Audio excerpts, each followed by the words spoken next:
Bonjour à tous, nous poursuivons avec la quatrième Mishnah du quatrième Pérek.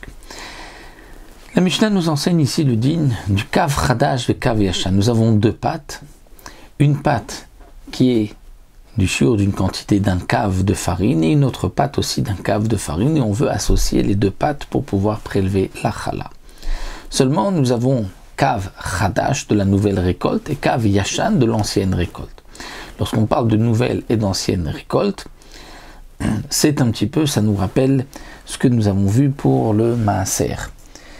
Dans le maaser, lorsqu'on prélève le maaser, on n'est pas obligé de prélever de la récolte de ce champ pour ce champ-là. Si nous avons du blé qui a poussé ici, du blé qui a poussé ailleurs, on peut aussi prélever d'un blé pour l'autre, puisque c'est du blé, les deux ont la même obligation, on peut prélever d'un côté pour l'autre. Mais nous ne pouvons pas prélever d'une année sur l'autre, puisque la Torah nous dit Aser te aser et kol tuvot zaracha yotze asade shana shana, année par année. On ne peut pas associer d'une année à une autre année. Pour la récolte, donc l'année sera fixée par rapport, donc si elle a poussé un tiers dans la, on va dire dans la deuxième année, et une récolte qui a poussé, qui est arrivée à un tiers de sa maturité que dans la troisième année, donc avant Rosh Hashanah, après Rosh Hashanah.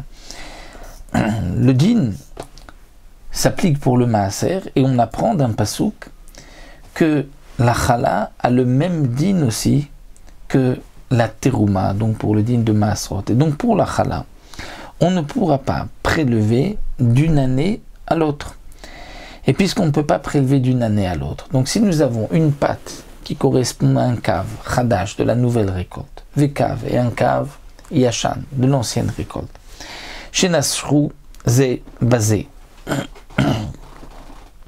qui ont nashrou, c'est-à-dire qui sont mordus, ze basé, là les deux pattes sont collées au point que si on les détache, l'une va mordre de l'autre. Est-ce qu'on peut les associer ou pas?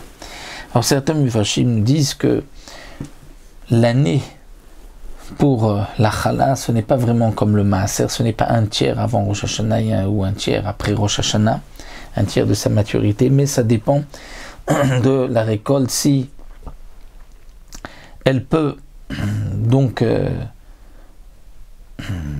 fermenter ou pas, c'est en fonction de cela. Donc si elle agrandit suffisamment la récolte pour qu'elle puisse fermenter ou pas d'une année, donc avant Rosh Hashanah ou après Rosh Hashanah. En tout cas, est-ce qu'on peut les associer?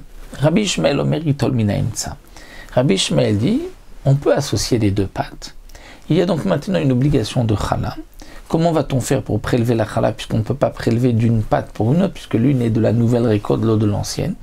Eh bien, on va prélever au milieu, là où les deux pâtes se mordent, se collent. C'est là-bas qu'on va prélever Itol Minaimtsa. Et de cette manière, on va prélever des deux. Donc, ce qu'on prélève de la nouvelle récolte sera pour la nouvelle pâte, ce qui est de l'ancienne pour la pâte qui est de l'ancienne récolte. Les chachamim interdisent. Les chachamim se disent que si on va voir quelqu'un prélever au milieu, les gens vont dire tiens, on peut prélever, faire la trouma, le maaser de la nouvelle récolte sur l'ancienne, etc. Il risque d'y avoir une confusion. Malgré tout, les chachamim sont d'accord qu'il y a une obligation, seulement on ne peut pas prélever de peur que quelqu'un nous voit et se trompe. Alors que va-t-on faire pour les chachamim puisqu'il y a une obligation? Eh bien, on va pétrir une autre pâte qui est de l'ancienne récolte et une autre pâte de la nouvelle récolte. Et on va les associer l'une avec la pâte de la nouvelle, l'autre la pâte de l'ancienne, et on prélèvera de là. Et de cette manière, on aura rendu quitte la pâte qui est de la nouvelle récolte et la pâte qui est de l'ancienne récolte. La Mishnah continue à noter chala minakav. Quelqu'un qui a fait une pâte. Et cette pâte, il n'y a qu'un cave. Et le cave, donc la mesure du cave, il n'y a pas encore le shiur de chala. Mais il a prélevé la chala. Rabbi Akiva omer chala. Et chachamim omrim ena chala. Rabbi Akiva dit, la chala est valable. Comment la chala est valable? Puisqu'il n'y a pas le shiur. Le Barthénoura nous dit, c'est qu'il va ensuite rajouter sur cette pâte le shiur chala. Et puisqu'il va rajouter, donc on va dire que la chala qu'il a prélevée auparavant est donc valable pour ce qu'il va rajouter par la suite.